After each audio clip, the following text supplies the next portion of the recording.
आज के वीडियो में हम डिस्कस करेंगे D pharmacy first year pharmaceutical chemistry 1 के एमसीक्यू कवर करेंगे from question number 1 to 10 with complete explanation. देखिए पूछा आपसे गोल्ड 198 यूज़ किया जाता है इसमें से किस डिसीज़ के ट्रीटमेंट के लिए? Pernicious anaemia, rheumatoid arthritis, detection of tumour के लिए या थायराइड फंक्शनिंग को टेस्ट करने के लिए? आंसर है इसका ऑप्शन ए। गोल्ड 198 को यूज़ किया जाता है पर्नीशियस एनीमिया के ट्रीटमेंट के लिए। क्या होता है देखिए गोल्ड 198 एक तरह का रेडियो एक्टिव आइसोटोप होता है गोल्ड का, जिसका देखिए ये फॉर्मूला होता है AU98। इसको कहते हैं गोल्ड 198। इसको बहुत ज़्यादा यूज़ किया जाता है रेडियोथेरेपी में, कैंसर ट्रीटमेंट्स में तो इसको बहुत ही ज़्यादा यूज़ किया जाता है। देखिए इस तरह से पेशेंट को ये दिया जाता है, यहाँ पर सलाइन सॉल्यूशन होता है एंड ये कोलाइडल गोल्ड की फॉर्म में देखिए एक तरह की यहाँ पर एक तरह का ये रेडियोएक्टिव आइसोटोप मटेरियल रखा जाता है और दोनों एक सलाइन के कॉम्बिनेशन में ये पेशेंट की बॉडी में एडमिनिस्टर किया जाता है। पर्नीशियस एनीमिया क्या होता है आपको पता ही होगा कि ऐसी कंडीशन होती है जिसमें जो हमारी बॉडी में रेड ब्लड सेल्स होती हैं पेशेंट की बॉडी में वो डिक्रीज हो जाती हैं क्योंकि बॉडी जो है वो इनफ विटामिन B12 को एब्जॉर्ब नहीं कर पा रही है एंड किसी वजह से खाने के थ्रू किसी वजह से माल न्यूट्रिशन हो रहा है, उसको नहीं मिल पा रहा है ठीक से विटामिन B12। तो क्या होता है देखिए इस तरह की एनीमिक सेल्स फॉर्म हो जाती हैं, डिक्रीज हो जाती हैं, जो नॉर्मल ब्लड सेल्स होती हैं वो डिक्रीज हो जाती हैं नंबर में, तो उसके लिए यूज़ की जाती है गोल्ड 198 रेडियोथेरेपी में। देखिए पूछे आपसे इसमें से क्या बेस की एक प्रॉपर्टी नहीं है, not the property of base है। फिर देखिए ऑप्शंस दिए गए हैं आपको कि bitter taste, turn red litmus to blue, feel slippery on the skin and react with salt to form acid. तो बहुत ही ईजी है एक तरह से। देखिए आंसर इसका ऑप्शन डी। बेस की प्रॉपर्टी ये नहीं है, वो नहीं रिएक्ट करता है सॉल्ट के साथ, नहीं रिएक्ट करता है वो एसिड बनाने के लिए, जबकि बेस क्या करता है एसिड के साथ रिएक्ट करता है सॉल्ट बनाने के लिए। तो देखिए इस तरह से थोड़ा सा कंफ्यूजिंग क्वेश्चन आपको दिए जाते हैं। बाकी सारे ही जो है प्रॉपर्टी हैं देखिए बेस की यहाँ बताया गया। देखिए बेस ऐसा सब्सटेंस होता है जो कि वाटर सोल्यूशन में जब उसको वाटर में मिलाया जाता है उसका सोल्यूशन बनाया था तो वो थोड़ा सा स्लिपरी होता है, थोड़ा सा फिसलता है, आपको हाथ में अगर आप टच करेंगे तो लगेगा। बिटर टेस्ट का होता है, चेंज करता है रेड लिटमस को ब्लू में। देखिए ये है, ये रेड लिटमस पेपर को ब्लू में कन्वर्ट करता है, जबकि एसिड ब्लू लिटमस पेपर को रेड में कन्वर्ट करता है। एंड देखिए रिएक्ट विद एसिड, एसिड के साथ रिएक्ट करता है सॉल्ट बनाने के लिए। तो ये ऑप्शन जो है ये गलत है। एग्जाम्पल क्या है बेसिस के? देखिए जो हाइड्रोक्साइड होते हैं alkali and alkali earth metals के, जैसे सोडियम हाइड्रोक्साइड, कैल्शियम हाइड्रोक्साइड, ये सारे बेसिस के एग्जाम्पल होते हैं। और जो अमोनिया के हाइड्रोक्साइड, अमोनिया के सॉल्यूशन होते हैं NH4 ये वाले जो सॉल्यूशन होते हैं सारे, और उनके ऑर्गेनिक डेरिवेटिव्स अमीन्स के जो सॉल्यूशन होते हैं वाटर में, ये सारे भी बेसिस होते हैं। फिर पूछे आपसे देखिए ऐसा कौन सा सॉल्यूशन है इसमें से जो कि अपनी pH मेंटेन करके रखता है जब एसिड या बेस उसमें ऐड किया जाता है तब? एसिडिक, बफर, बेसिक या न्यूट्रल? आंसर है इसका ऑप्शन बी। बफर एक ऐसा सॉल्यूशन होता है जो कि अपने pH को मेंटेन करके रखता है, या तो उसमें जब एसिड ऐड किए जाते हैं या बेस किया जाता है ऐड किया जाता है तो उसके pH पे कोई डिफरेंस नहीं आता। इस तरह के सॉल्यूशन को बफर सॉल्यूशन कहते हैं। क्या होता है देखिए बफर एक एक्वा सॉल्यूशन होता है जिसमें मिक्सचर प्रेजेंट होता है वीक एसिड और उसके कॉन्जुगेट बेस का, या vice versa means weak base और उसके कॉन्जुगेट एसिड का ये सॉल्यूशन होता है। इसमें क्या होता है देखिए जब भी किसी तरह का एसिड या बेस एडिशन किया जाता है तो जो pH चेंज होता है इस तरह के सॉल्यूशन का वो बहुत ही कम होता है, ज़्यादा pH इसका चेंज नहीं होती है, जिसकी वजह से इसको फार्मास्यूटिकल्स में बहुत ज़्यादा यूज़ किया जाता है ऐसी जगहों पे जहाँ पर pH की रिक्वायरमेंट, ऐसे सॉल्यूशंस में, ऐसे प्रोडक्ट्स में जहाँ पर pH जो है बहुत ज़्यादा वेरी नहीं करने चाहिए। जैसे जो हमारी आई प्रिपरेशंस होती हैं, आई ड्रॉप प्रिपरेशंस होती हैं, उनमें भी बफर्स का यूज़ किया जाता है क्योंकि pH बहुत ज़्यादा वेरी नहीं करनी चाहिए सोल्यूशन की। फिर देखिए यहाँ पर देखिए ये बफर सोल्यूशन है, यहाँ पर ये देखिए इस तरह के मॉलिक्यूल्स प्रेजेंट हैं। जब इसमें एसिड ऐड किया, देखिए यहाँ पर जब यहाँ H पॉजिटिव ऐड किया तो क्या हुआ देखिए वो यहाँ उसने यहाँ से ये रेड क्रिस्टल ये बेस लिया, H पॉजिटिव ने बेस से कंबाइन किया और एक तरह का HA एक तरह का न्यूट्रल मॉलिक्यूल बना दिया। यहाँ आपको दिख रहा होगा देखिए एक्स्ट्रा न्यूट्रल मॉलिक्यूल्स आ गए हैं। यहाँ पर 2 न्यूट्रल मॉलिक्यूल प्रेजेंट थे, यहाँ 1 2 3 4 न्यूट्रल मॉलिक्यूल्स आ गए हैं। तो इस तरह क्या किया उसने pH को वेरी नहीं होने दिया, pH को एसिडिक साइड पे नहीं जाने दिया।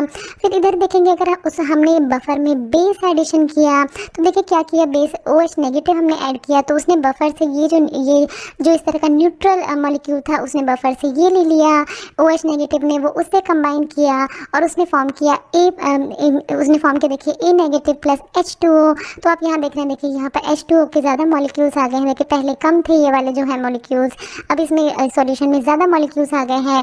इस वजह से क्या हुआ, फिर से इसने पीएच को बेसिक साइड पे नहीं जाने दिया। तो इस तरह से बफर ऐसे सॉल्यूशन होते हैं जो कि पीएच को मेंटेन रखते हैं एक पर्टिकुलर लेवल पे, ताकि बफर जो है वो आसानी से यूज़ किए जा सकें, कोई किसी तरह का पीएच वेरिएशन ना हो। देखिए पूछा आपसे स्टैंडर्ड सॉल्यूशन जो होता है आर्सेनिक का, उसमें इसमें से क्या प्रेजेंट होता है, किससे बनाया जाता है वो, आर्सेनिक ट्राइऑक्साइड से, आर्सेन से, आर्सेनिक एसिड या आर्सेनियस एसिड। आंसर है इसका ऑप्शन ए, आर्सेनिक ट्राइऑक्साइड से बनाया जाता है। देखिए आर्सेनिक का स्टैंडर्ड सॉल्यूशन इस तरह का होता है। देखिए इसमें क्या क्या आता है, जो इसमें आपको देखिए क्वांटिटी में अमाउंट भी बताया गया है, 0.33 ग्राम आर्सेनिक ट्राइऑक्साइड को पहले डिजोल्व किया जाता है 5 ml of 2m sodium hydroxide में, एंड फिर ये जो पूरा सॉल्यूशन है इसको डाइल्यूट किया जाता है 250 ml ऑफ वाटर से। तो ये जो है ये देखिए पूरा ही स्टैंडर्ड सॉल्यूशन बन गया है आर्सेनिक का। फिर क्या होता है, देखिए ये स्टैंडर्ड रेफरेंस मटेरियल क्या होते हैं, ये इस तरह के मटेरियल होते हैं जिनको प्रिपेयर किया जाता है कंपेयर करने के लिए, जो सैम्पल मटेरियल होता है। जैसे इस केस में क्या कर रहे हैं हम, आर्सेनिक को इस केस में हम आर्सेनिक का क्वांटिटेटिव डिटर्मिनेशन करते हैं, मतलब जो भी हम सैंपल ले रहे हैं, मान लीजिए ये स्टैंडर्ड है, ये सैंपल है, तो सैंपल में कितना आर्सेनिक प्रेजेंट है उसको कंपेयर किया जाता है स्टैंडर्ड से। दैट इज़ वाई इस तरह के स्टैंडर्ड सॉल्यूशन प्रिपेयर किए जाते हैं। देखिए आपसे पूछा है कि इसमें से कौन सा एक कॉन्जुगेट एसिड बेस पेयर है। ये सारे ऑप्शंस दिए गए हैं आपको। देखिए आंसर इसका option A, HCN and CN negative, ये एक तरह का क्या है, कॉन्जुगेट एसिड बेस पेयर है। अच्छे से आपको समझाते हैं। देखिए क्या होता है कॉन्जुगेट एसिड बेस पेयर, जब टू सब्सटेंस जो है वो डिफर करते हैं by the presence of proton. जैसे आप इसके एग्जाम्पल में देखिए, यहाँ पर क्या है, ये वीक एसिड है CH3COOH, जब ये वीक बेस से कंबाइन किया H2O वाटर से कंबाइन किया, तो इसमें ये रिवर्सिबल तरह का रिएक्शन होता है। इसने बनाया H3O पॉजिटिव स्ट्रॉन्ग एसिड। ये स्ट्रॉन्ग एसिड जो है इसको आप कॉन्जुगेट एसिड भी कह सकते हैं, क्योंकि कॉन्जुगेट एसिड फॉर्म होता है जब प्रोटॉन ऐड होता है बेस में। तो इस केस में क्या हुआ, देखिए ये बेस में एक तरह का प्रोटॉन ऐड हुआ है, H पॉजिटिव ऐड हुआ है, तो इस तरह का स्ट्रॉन्ग एसिड कॉन्जुगेट एसिड बना है। एंड फिर ये यहाँ बना देखिए CH3COO नेगेटिव, ये है स्ट्रॉन्ग बेस, इसको आप कॉन्जुगेट बेस भी कह सकते हैं, जो कि बनता है जब प्रोटॉन रिमूव होता है एसिड से। तो देखिए यहाँ पर एसिड से प्रोटॉन मींस H जो है ये रिमूव हुआ है, that is why CH3COO negative strong base बना है, कॉन्जुगेट बेस बना है। कॉन्जुगेट एसिड फिर क्या होता है, देखिए ये इस तरह के कॉन्जुगेट एसिड बेस पेयर बन जाते हैं। यहाँ पर देखिए ये वीक एसिड है और स्ट्रॉन्ग बेस है, तो ये पूरा ही जो पेयर है क्या बन गया है, कॉन्जुगेट एसिड बेस पेयर। सिर्फ और सिर्फ क्या होते हैं, ये डिफर करते हैं, सिर्फ प्रोटॉन एक में प्रोटॉन प्रेजेंट होता है और एक में नहीं होता है, ये आपको याद रखना है। इस केस में भी देखिए यहाँ पर प्रोटॉन नहीं है, दैट इज वाई ये बेस है, और यहाँ पर प्रोटॉन प्रेजेंट है, दैट इज वाई क्या है, ये एसिड है। तो ये आपको याद रखना है। इस तरह के पेयर होते हैं जो कि सिर्फ प्रोटॉन से डिफर करते हैं और जो कि क्या होते हैं ये strong acid and strong bases के फॉर्म में आते हैं। इनको कहा जाता है strong acid base conjugate acid base pair. Strong ammonia is prepared by, strong ammonia इसमें से किस प्रोसेस से प्रिपेयर किया जाता है, mark process, Haber's process, Solvay process या अमोनिया सोडा प्रोसेस। आंसर है इसका ऑप्शन बी, हेबर्स प्रोसेस के थ्रू प्रिपेयर किया जाता है स्ट्रॉन्ग अमोनिया को। अमोनिया का क्या होता है, देखिए NH3 ये फॉर्मूला होता है। हेबर्स प्रोसेस में क्या किया जाता है, देखिए इसमें अमोनिया मैन्युफैक्चर किया जाता है, नाइट्रोजन एंड हाइड्रोजन एटम्स जो है उनको कंबाइन करके। नाइट्रोजन जो है वो कहाँ से ली जाती है, देखिए एयर से ली जाती है, और हाइड्रोजन जो है उसको नेचुरल गैस से लिया जाता है। अभी पूरे ही प्रोसेस आपको दिखाएंगे किस तरह से होती है ये रिएक्शन। जो अभी हम आपको दिखाएंगे अभी कुछ ही देर में, वो क्या होता है, वो रिवर्सिबल नेचर का होता है। और अमोनिया की जो प्रोडक्शन होती है वो एक्सोथर्मिक होती है, मतलब एनर्जी जो है वो रिलीज होती है इस रिएक्शन में। सो देखिए ये इस तरह का रिएक्शन है जहाँ पर ये नाइट्रोजन एंड हाइड्रोजन जो है ये आपस में कंबाइन करके 2NH3 फॉर्म करते हैं, अमोनिया फॉर्म करते हैं। नाइट्रोजन जैसे हमने देखा था एयर से लिया जाता है, हाइड्रोजन नेचुरल गैस से लिया जाता है। फिर इन दोनों को ही कंबाइन किया जाता है 1:3 के रेशियो में इनको, मीन्स 1 नाइट्रोजन एंड 3 हाइड्रोजन इसके रेशियो में, देखिए यहाँ भी आप देख रहे हैं 1:3 के रेशियो में कंबाइन किया गया। और फिर इसको टेम्परेचर देखिए 400 to 450 degree Celsius and 200 atmospheric pressure पे आयरन कैटलिस्ट की प्रेजेंस में जब इनको रिएक्ट करवाया तो ये गैसेज हैं आप देख रहे हैं, तो ये गैसेज जो है ये कूल्ड हो जाती हैं, ठंडी हो जाती हैं, और अमोनिया जो है वो अमोनिया लिक्विड में कन्वर्ट हो जाता है, लिक्विड अमोनिया हमको मिल जाता है। फिर जो अनरिएक्टेड गैसेस होती हैं जो ठीक से रिएक्ट नहीं हो पाई हैं उनको दोबारा रिसाइकल के लिए भेजा जाता है। इस तरह से लिक्विड अमोनिया को कलेक्ट कर लिया जाता है।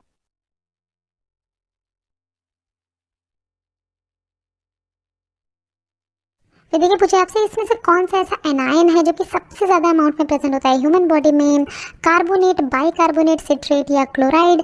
आंसर है इसका ऑप्शन डी, क्लोराइड एक ऐसा एनायन है जो कि सबसे ज़्यादा प्रेजेंट होता है ह्यूमन बॉडी में। ये देखिए आपको ये भी पता होना चाहिए कि सबसे ज़्यादा जो कैटायन कौन सा प्रेजेंट होता है ह्यूमन बॉडी में, तो वो है सोडियम जो कि प्रिंसिपल कैटायन है। और यही दोनों जो सोडियम एंड क्लोराइड, यही जो दोनों जो हैं ये रिस्पॉन्सिबल होते हैं हमारी बॉडी के ऑस्मोटिक प्रेशर को बैलेंस करने के लिए और हमारी बॉडी में वाटर बैलेंस जो है उसको मैनेज करने के लिए। फिर देखिए आपको पता होना चाहिए, अभी हम स्लाइड पे देखेंगे कि किस तरह से ये प्रेजेंट होता है क्लोराइड हमारी बॉडी में। बट आपको पता होना चाहिए कि 3 तरह के फ्लूइड्स होते हैं हमारी बॉडी में।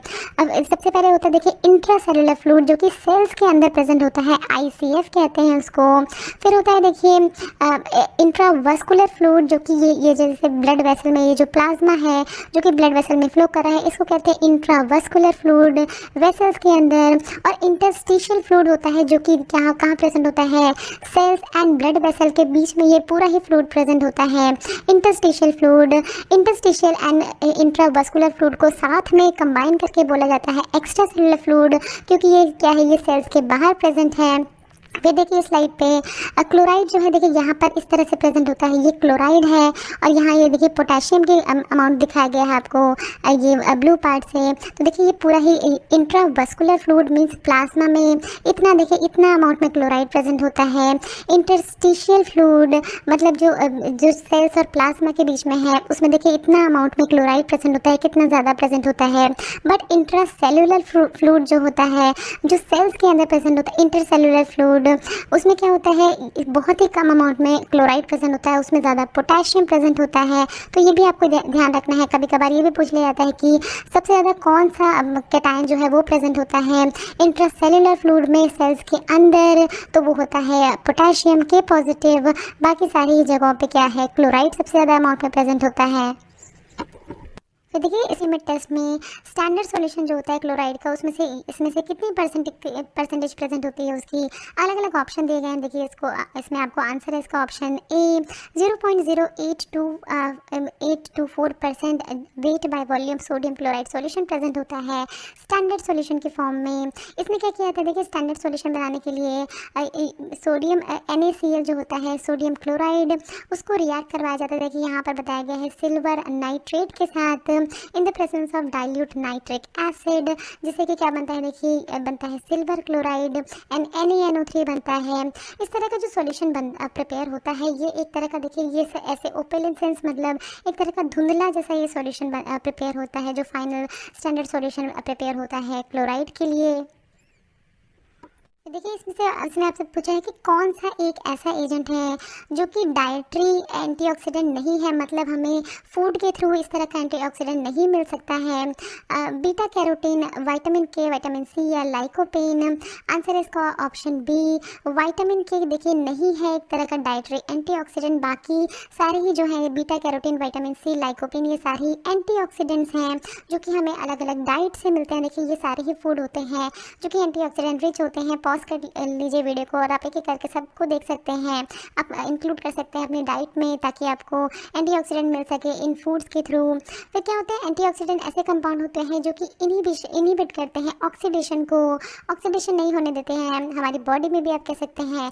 ऑक्सीडेशन एक ऐसी प्रोसेस होती है जहाँ पर एक तरह का फ्री रेडिकल फॉर्मेशन होता है, एक तरह का रिएक्टिव एजेंट होता है ये जो कि हमारी बॉडी में एक तरह का चेन रिएक्शन कॉज करता है और जो सेल्स होती हैं उनको डैमेज करने की इसमें कैपेसिटी होती है, सेल्स डैमेज कर सकता है। तो इस तरह से ऑक्सीडेशन को इनहिबिट करने के लिए एंटीऑक्सीडेंट जो है उनको यूज़ किया जाता है। जो डाइटरी एंटीऑक्सीडेंट है उसमें आते हैं देखिए vitamin C, vitamin E, selenium, carotenoids जैसे beta carotene, lycopene, lutein and zeaxanthin. तो सारे ही एंटीऑक्सीडेंट आपको पता होने चाहिए, इसमें से कुछ भी आपसे पूछा जा सकता है। फिर पूछा देखिए मेटाबॉलिक एसिडोसिस को किस एजेंट से ट्रीट किया जाता है। अलग अलग ऑप्शन देखे देखिए ammonium chloride, calcium chloride, magnesium chloride या sodium bicarbonate and sodium citrate. Answer है इसका option D, sodium bicarbonate and sodium citrate की थेरेपीज की जाती हैं मेटाबॉलिक एसिडोसिस जैसे कंडीशन को ट्रीट करने के लिए। इस तरह के देखिए ये आईवी सॉल्यूशंस के फॉर्म में दिए जाते हैं बाइकार्बोनेट। मेटाबॉलिक एसिडोसिस क्या होता है, एक तरह के ऐसा डिसऑर्डर होता है जिसमें हमारी बॉडी का इलेक्ट्रोलाइट बैलेंस जो है वो डिस्टर्ब हो जाता है, एसिड बेस बैलेंस जो है वो डिस्टर्ब हो जाता है। 3 बेसिक कॉज होते हैं मेटाबॉलिक एसिडोसिस के। या तो ये इस तरह की कंडीशन तब होती है या तो बॉडी में बहुत ज़्यादा अमाउंट में एसिड प्रोड्यूस हो रहा है, तब बॉडी की जो तो क्या है बॉडी की फ्लूइड्स की पीएच जो है वो एसिडिक होने लगती है क्योंकि एसिड प्रोडक्शन बहुत ज़्यादा हो रहा है, या बहुत ज़्यादा लॉस हो रहा है बाइकार्बोनेट्स का। तो जैसे देखिए इसीलिए ये बाइकार्बोनेट थेरेपी की जाती है। बाइकार्बोनेट क्या होते हैं, बेस होते हैं जो कि एक तरह से बैलेंस रखते हैं एसिड और बेस के बेस बैलेंस को हमारी बॉडी में बैलेंस करके रखते हैं। तो बाइकार्बोनेट ही लेस अमाउंट में बनने लगते हैं, जिसकी वजह से क्या होता है कि एसिडिक कंटेंट जो है वो ज़्यादा होने लगता है। या थर्ड कारण जो होता है मेटाबॉलिक एसिडोसिस का वो क्या होता है कि किडनीज जो है वो ठीक से एसिड को सेक्रीट नहीं कर रही हैं, किडनीज जो है वो एक्यूमुलेट करके रखी हैं एसिड्स को। तो इसकी वजह से भी क्या होता है कि एसिडिक पीएच बनने लगता है। देखिए इस तरह से होता है, देखिए किडनी जो है वो ठीक से एक्सक्रीट नहीं कर पा रही हैं एसिड को, और बाइकार्बोनेट जो है उसको वो प्रिजर्व नहीं कर पा रही हैं, जिसकी वजह से इस तरह का बैलेंस जो है वो बिगड़ रहा है किडनी में। हमारी बॉडी की फ्लूइड्स की पीएच जो है वो एसिडिक की तरफ जा रही है और बहुत सारे कॉम्प्लिकेशंस आ जाते हैं इसमें। देखिए पर्सन जो है हेडेक होता है उसको बीपी डिक्रीज हो जाता है, बहुत सारे ऐसे आप पॉज कर सकते हैं, वीडियो को अच्छे से देख सकते हैं, नोजिया वॉमिटिंग होने लगती है। और बहुत सारे इसके कॉजेज़ क्या क्या होते हैं, कभी कभार किडनी ठीक से काम नहीं कर रही होती है, तब इस तरह की हमें कंडीशंस देखनी पड़ती हैं पेशेंट्स को। कभी कभार शॉक के कारण भी इस तरह की कंडीशंस होती हैं। तो इसको ट्रीट करने के लिए क्या किया जाता है, सोडियम बाइकार्बोनेट को यूज़ किया जाता है आईवी फ्लूइड्स की फॉर्म में। So thanks for watching. Next video हम कवर करेंगे फार्मास्यूटिकल केमिस्ट्री 1 के एमसीक्यू, जिसमें हम एमसीक्यू कवर करेंगे from question number 11 to 20 with complete explanation. So friends, अगर आपको ये वीडियो अच्छी लगे तो इस वीडियो को जरूर लाइक कीजिए, शेयर कीजिए अपने फ्रेंड्स के साथ। अगर आप चैनल पर पहली बार हैं तो प्लीज़ चैनल को सब्सक्राइब कीजिए। वीडियो के नीचे रेड कलर का सब्सक्राइब बटन दिया होगा, उस पर क्लिक करके आप चैनल को सब्सक्राइब कर सकते हैं। अगर आपका कोई भी सवाल है तो नीचे दिए हुए कमेंट बॉक्स में आप हमसे कुछ भी पूछ सकते हैं।